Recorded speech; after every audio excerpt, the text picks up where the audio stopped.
Let's see. I've read a lot of good books in the last 3 or 4 years. And I mentioned on Substack that my favorite fashion book is out being read by somebody else. I may never see it again. It's called Clothes, Clothes, Clothes, Music, Music, Music, Boys, Boys, Boys by Viv Albertine. She was a guitarist in the Slits, which you may never have heard of. I had never heard of. And they were around the time of the Sex Pistols. And she knew Vivian Westwood and hung out with that crowd, Malcolm McLaren. And she was just a very cool girl. And she wrote this wonderful memoir, probably in her early 40s or late 30s. And the relationship that she had, I think, was with one of the members of the Slits. Anyhow, I can't remember, was abusive. And, she really lost herself. So it was as much a book about how she developed her own style, how she became her own person, and eventually left, still not right, that abusive relationship. It was pretty darn difficult life that she had for years. She would participated in the, squatting in London, all of that. It was a great book. Kind of introduced me to, I was only on the periphery of knowing about, and I just loved it. She just had great style. And so that's my most favorite book. And so I recently read this, Miss Dior. And if you've been watching The New Look on TV, streaming, wherever we watch it, it's a book written about Catherine Dior, who was Christian Dior's sister. And she had nothing to do with his life in fashion, except that she grew the roses that he used in his perfume. He had the perfume made for her, and the most interesting, she was very supportive of him, and they in fact lived together with their own partners in Paris before and during World War II. She was a resistance fighter and was, I want to say, arrested. She was taken into custody by the Nazis and sent to Ravensbrück, something like that, prison camp, and was very fortunate to come out alive. And she, I don't think, ever returned to Paris except to visit, and mostly lived in the country and raised flowers, and mostly roses. And in fact had a business raising roses that were used by florists and perfumers. So my next book is called The Thoughtful Dresser. And this is a nonfiction book written by Linda Grant, and she wrote another one called The Clothes on Their Back. I don't think it's as good. She apparently writes other fiction as well. But this was a book in which she talked about what clothing means to women and how they use clothing. It was excellent. The stories were just fabulous. I think she wrote for the Times or one of those papers and lived in Paris for a while, lived in New York. Excellent. If you find it, buy it and read it. My next favorite book is Fabric by Victoria Finlay. It's Finlay. She also wrote a book called Color. I read this one after I read, no, that's not right. I read this one first. I learned a lot reading this book. So Victoria Finlay, was a social anthropologist who loved fabric and color. And so she traveled many, many, many places to do the research for both of the books. And they're both very well written. I just felt like I was reading a novel when I was reading them. Another funny book, it's called Fashion is Spinach. It was written by a woman called Elizabeth Hawes, and she was a fashion designer in New York. She also worked in Paris. She's kind of hysterical. She's just kind of like anti-establishment, just had every intention of doing exactly what she wanted, which I totally related to. And although it was written, I think in, let's see if I can find it was copyrighted in 2015. When did she write it? 1938. So, like a whole different period of time. I found out things I never knew in that book. And again, I read kind of like a novel. This is Bill Cunningham. And this is a book about how he was the person who took the fashion photos for the New York Times. He also worked for Detail magazine, taking all of their photographs. Jesus, now I'm off the other way. He came to New York from like Cincinnati or someplace, and he took pictures mostly on Fifth Avenue of people wearing the expensive clothes that they bought. And he had a great column in the Sunday Times. And let's see, he started as a milliner. He was gay. I think he was an embarrassment to his family. And so he moved to New York. He was very successful as a milliner, but hats kind of went out of style. And so there were apartments in Carnegie Hall. He lived there. He kept every photograph negative that he ever had. He documented everything. There's now a foundation. I think he could be described as he had very few, if any, real physical sexual relationships with anybody. He was just so into what he did. And I also have a book of a lot of his photos. It's currently the book that's on our bookstand. Some great photos, and it's short, really good. Let's see if I can. So then I've got some that I don't really have any big thoughts about. Oh, this one. I have no idea how you say the author's last name. It's called The Lost Art of Dress. And I actually, many years ago, read this shortly after it came out.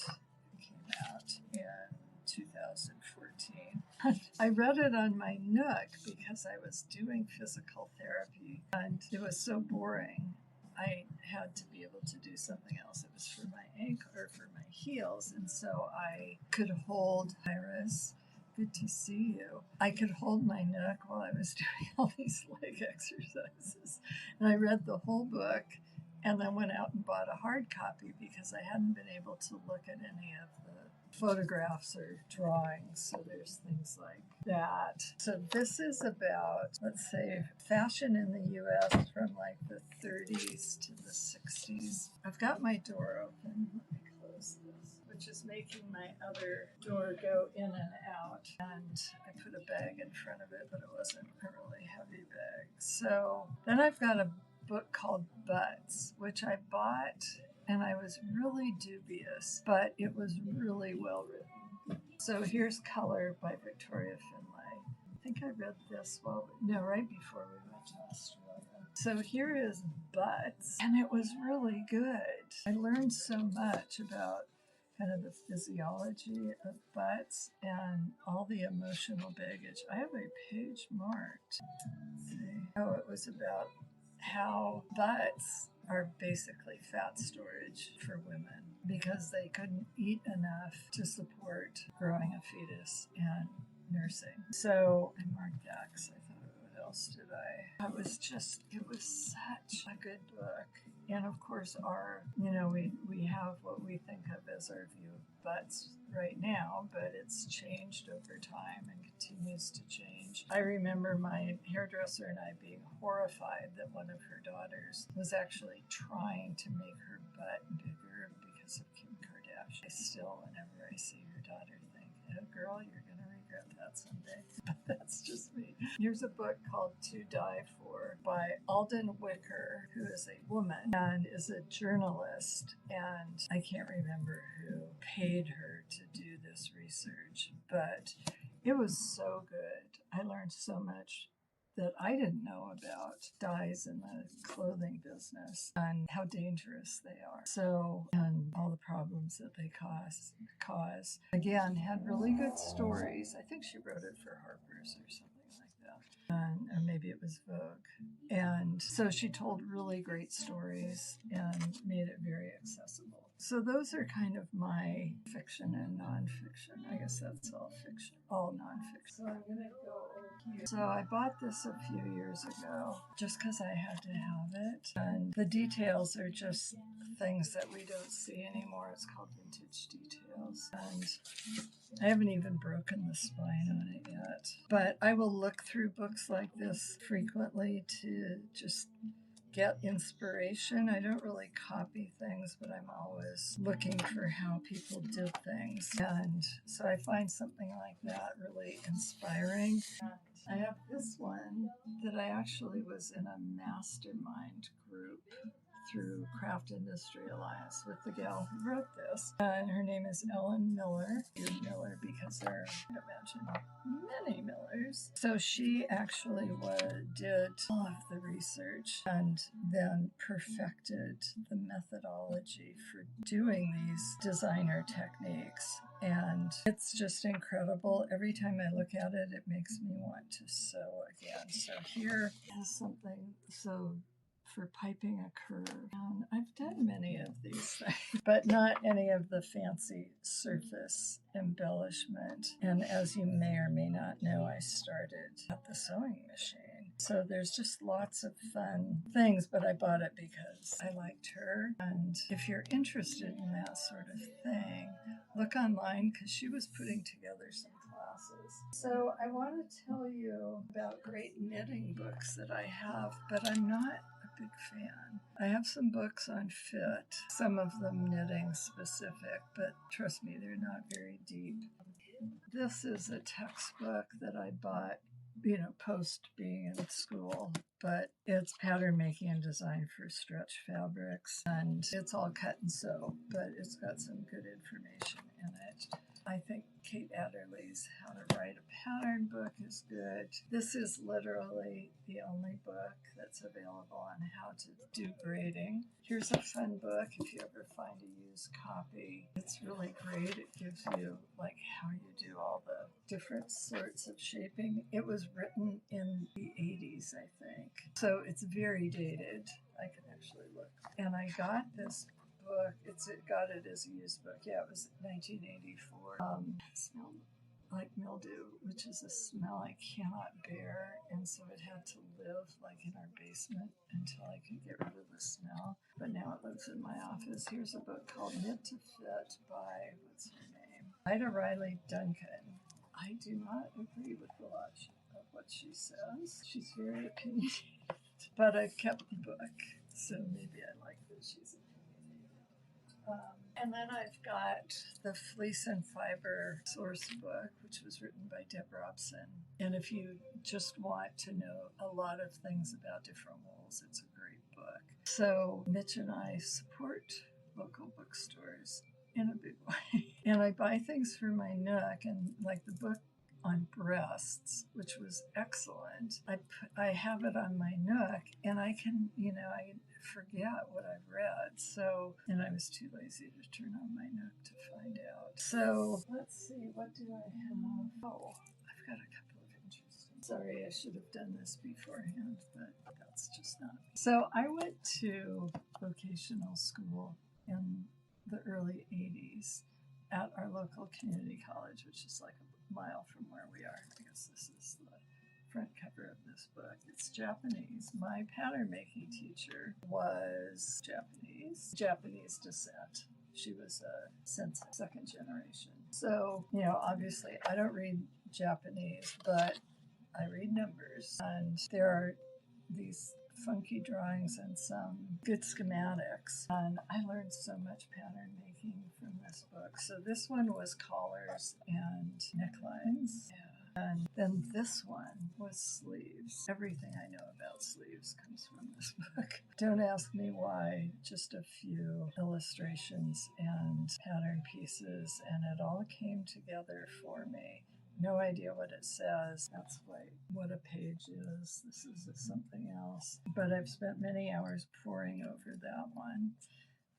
And then I have these books called Pattern Magic by Tomoko Nakamichi. And again, Japanese. These have been translated into English. Look at that cool detail. So again, these are mostly inspiration because I don't really sew anymore. But if you've ever wondered how to do something like that, it's in here. So that was Pattern Magic. Then we got Pattern Magic 2. How about that? Yeah, so just complete inspiration and a little bit of education on how to get the shapes. So, they show you something and then show you what the pattern pieces look like. They give you some very few measurements, but enough that you can make these things. And then here's number 3. Okay. Isn't that cool? So this is probably way beyond my sewing abilities or interest at this point. But like here it talks about using darts to open something up instead of pulling it in. Oh, so the Japanese actually appreciate people spending time figuring clever things out. And then this one, the last one that I have, I don't know that there's any more, is for knits. And again, cut and sew. But isn't that a cute little thing on our half-size model? And some other. And this one has half-size patterns in it, which I don't think the others have patterns for a basic bodice. So it may be, let's look in this one. Let's just say that if there was one, do not have it. But the problem with those basic slopers is they're made for an Asian body, and we are constructed somewhat different. So those are very cool books. I try not to buy things like this anymore because my time here is limited. I know I'm never going to actually make anything. Although I'm going to pad out one of my half-size dress forms this weekend. So I'm going to have to get out my sewing machine to make some tubes to hold the padding. It's a concept. I haven't actually tried it yet. But I used to have, I had a tube that I could put on my dress form to pad out her waistline so it was more like mine. Somehow she lost that, and now I need new ones. So let's see, I have been working on a pattern that's going into the pattern tailor. After fighting with the pattern tailor, I feel like I'm kind of mastering it, but it's quite a process. And I paid Holly to create some SOPs, standard operating procedures, for doing it. She, of course, heard things because she was getting paid that I didn't hear, which have saved, having read her documents, have saved me a little aggravation this time around. And at one point, as I was working on Berkshire's, I'd been working on it for weeks. I couldn't figure out why I wasn't getting the help question marks in the customization window. And, I do everything on paper. And so to get this one worksheet to print, I wasn't printing this last column, which just had some hyperlinks. Well, it turned out that's how you do it. You put the hyperlinks into the document, and that's a pain in the ass. But now I know how to do it. God, just totally missed that until I was looking at it on the screen, and somehow it got pushed over so I could see the hyperlinks. It's like, oh, that's how you do it. So there's been a lot of that sort of thing, but that's going pretty well. I'm actually just going to finish up. I won't do it. I won't get back to it until Monday to test out what I've done. I'm getting ready to go to H&H, and Mitch has hauled out this huge duffel bag on wheels, even better, that I had completely forgotten we owned. So it will fit my 2 banners that I'm taking. And so I need to start packing, and I need to figure out how to use the projector that I'm taking, and and then I've got a display that I'm doing about the pattern tailor, and that requires a lot of just window dressing type stuff.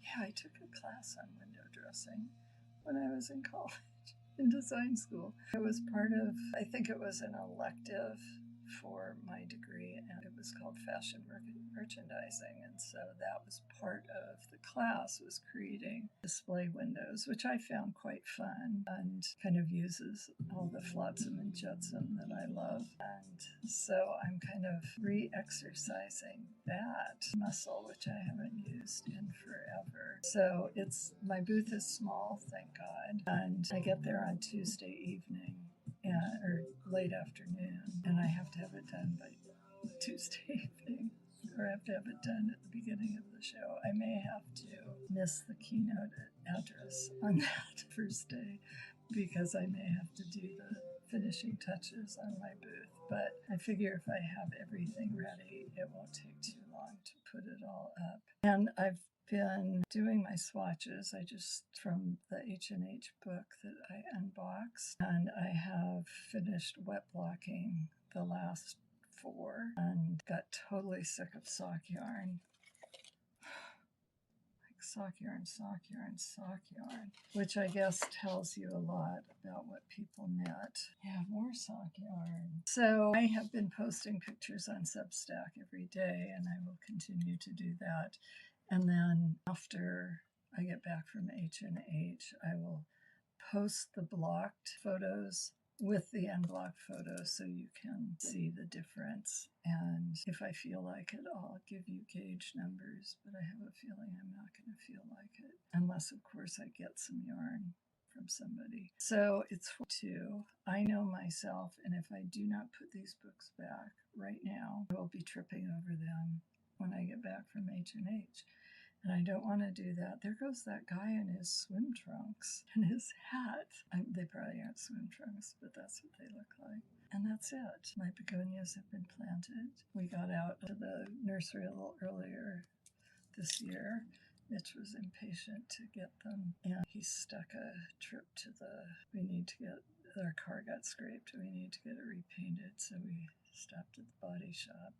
And then we did our grocery shopping after the nursery and went to the butcher so that we wouldn't have to do anything tomorrow, but it meant it burned up a lot of my Thursday. So tonight we're going to see Bill Frisell, which is always a pleasure. If we drive, I'll have a martini when we come home. If not, I'll have my martini tomorrow. And that's it. My week was not as productive as I would have liked because I had a colonoscopy on Monday and some resulting bad sleep, but I'm back and got, so many irons in the fire. It's unbelievable. I will see you next week. Have a great weekend. I hope the weather is marvelous where you are. It has really given me a boost to have, day upon day of sun, even though it looks like it may be clouding over. But I have plenty to do this weekend, so getting ready. And I'll see you next time. Bye.